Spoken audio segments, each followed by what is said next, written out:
Hi, this is Dr. Gregory Sadler. I'm a professor of philosophy and the president and founder of an educational consulting company called Reason.io, where we put philosophy into practice.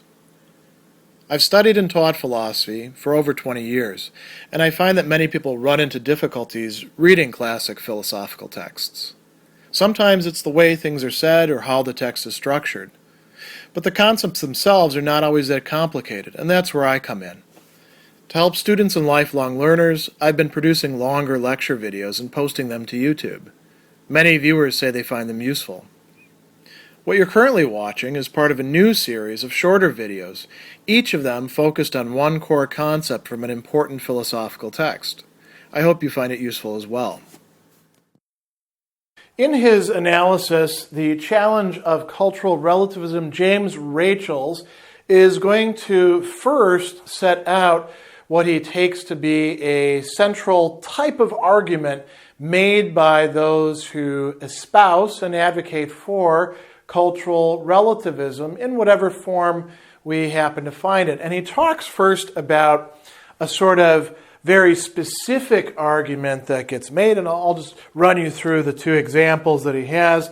Here's one. The premise is the Greeks believed it was wrong to eat the dead, whereas the Galatians believed it was right to eat the dead. And the conclusion of that is, therefore, eating the dead is neither objectively right nor objectively wrong. It is merely a matter of opinion which varies from culture to culture. And he could have framed that as it's merely a matter of cultural norms which vary from culture to culture as well. The next example that he gives in this piece has to do with the Eskimo or Inuit. He says that they saw nothing wrong with infanticide, whereas Americans believe infanticide is immoral. And the conclusion to that would be infanticide is neither objectively right nor objectively wrong. It's merely a matter of opinion which varies from culture to culture. You notice what the key connecting point is there, right?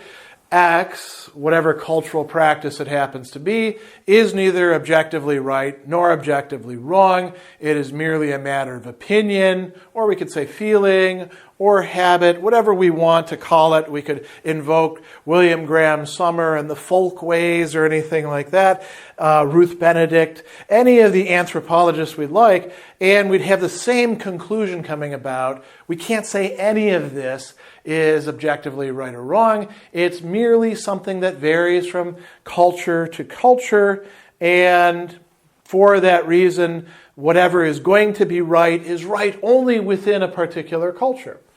Now, Rachels generalizes this, as indeed do many cultural relativists, those that he has in his crosshairs in this essay, into a much more wide argument in terms of its scope, where we can say we have a single premise and then we have a conclusion. The premise: different cultures have different moral codes.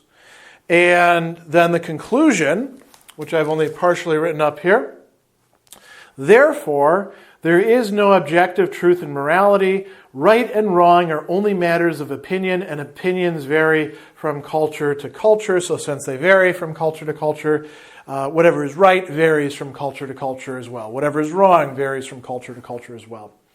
Now, we should be a little bit leery of this to begin with when we see one premise and one conclusion, if we know anything about argumentation theory, because you really almost never, as far as I can think, have a good conclusion coming, a supported conclusion, coming from a single premise. So what that shows us, although Rachels doesn't really talk about this here, is there have to be some other supporting implicit premises that are being assumed, either on the part of the person making the argument or the person hearing the argument, in order for this to be viewed as a good argument. And Rachels points out that on its face, this is just a bad argument. Now, he uses the word unsound, which is technically not the right term to use in this. A unsound argument would be one whose structure was in fact valid, but the premises are false. In this case, the premise is true, but we're not sure if the conclusion actually is true, and it certainly doesn't seem to follow from the premise. So we call this kind of argument invalid. Why do we call it invalid? It's supposed to be a deductive argument. And just on the basis of its structure, the way inference is coming about, the premise doesn't necessarily lead to the conclusion. Notice Rachel says in this that the conclusion could be true, but the way this is set up, this does not provide us good reasons to think that the conclusion would be true because of the argument structure and evidence being provided. And he calls this the cultural differences argument. He says to many people it's persuasive, but it's not a good argument.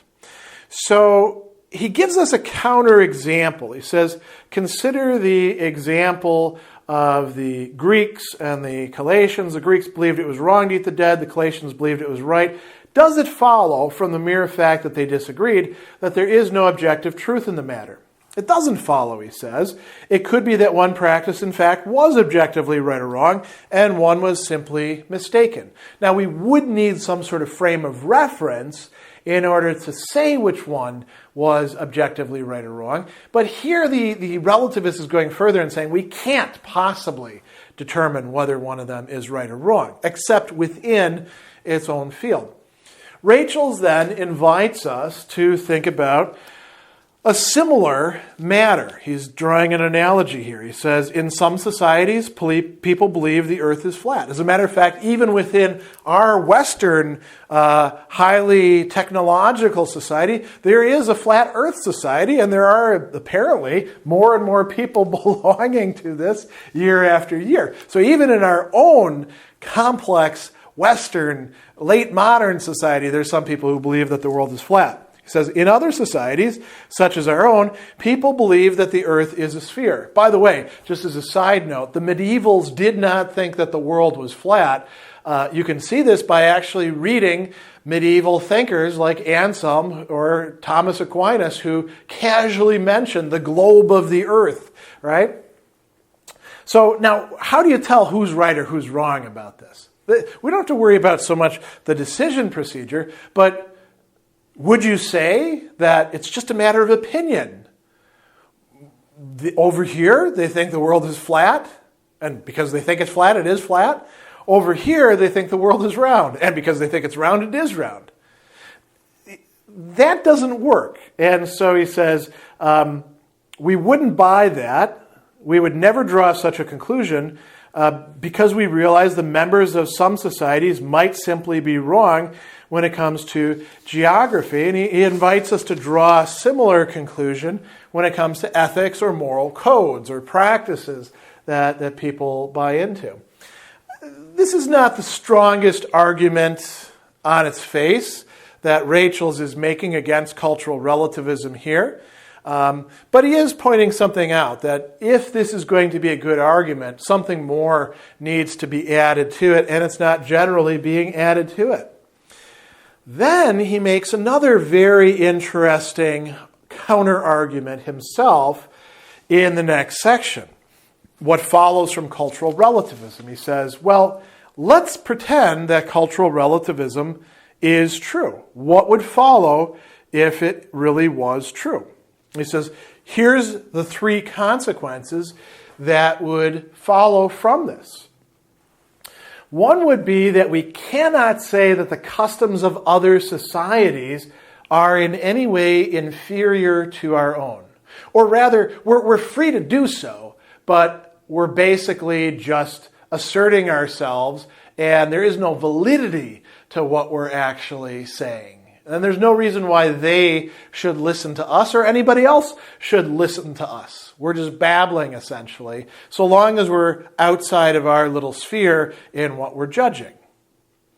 Now, that could be problematic. He says that this is indeed one of the main points stressed by cultural relativism. So the cultural relativists say, yeah, exactly. So shut up about, American or European or Western society, or pick whatever you have, being better than anyone else. If you're Chinese, quit saying Chinese society is better than anyone else. Now he points out if that's the case, we would also be barred from criticizing less benign practices. So he brings up Tiananmen Square. If we want to say that it's not okay to crush dissidents and send them into hiding for decades on end, or if we could think about other things going on more recently that we might condemn, this would mean that we couldn't condemn them. We could condemn things within our own society, but we couldn't condemn anything outside of our society. We'd have to say, well, that's just their norms. What else? We also can't criticize our own moral code if that's the case. So maybe we can't actually criticize anything within our society. He says, relativism suggests a simple test for determining what is right and what's wrong. All we need to do is ask whether the action is in line with the code of the society in question.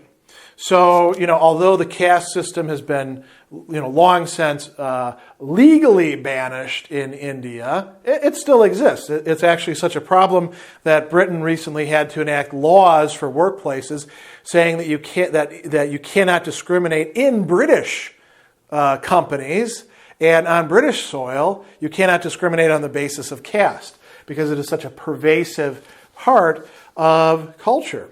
So he says, suppose a resident of India wonders whether the country's caste system is morally correct. All they have to do is ask whether this conforms to the society's moral code. And if that was the case, there never would have been any sort of getting rid of the caste system, because it was part of the country's moral code. Goes all the way back to ancient religious texts and customs and all sorts of other developments. And we could think of many other things like that in our own Western society, where nothing would ever have been changed. We would simply consult, what are the norms, and then we'd have to follow them. The mere fact that we can actually call the norms into question seems to be a problem for the cultural relativist position.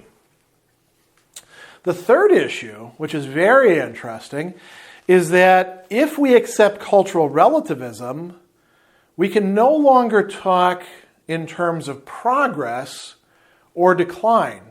We can talk about changes, but we can't say that anything actually constitutes getting better as opposed to getting worse in terms of moral norms. So what would that preclude? That would mean, for example, that we would not be able to say that the civil rights struggle, on the whole, was a sign of moral progress, or certainly the civil rights legislation as well. We would not be able to say things like we ought to reform our prisons so that they're more humane, because it's just our norms to treat prisoners badly, for the most part, here in America, by comparison to, say, European countries. Or we could talk about drug legalization. Perhaps it's progress to legalize certain drugs, to decriminalize them. But we wouldn't be able to say that from the perspective that is afforded to us of cultural relativism. So here's the upshot of this. He says that these three consequences have led many people to reject it, because cultural relativism implies that the judgments that we make would make no sense. Cultural relativism itself must be wrong. There has to be something wrong with it. So there's an argument here for cultural relativism, and then there's Rachel's two attempts to rebut that argument by providing counter-arguments.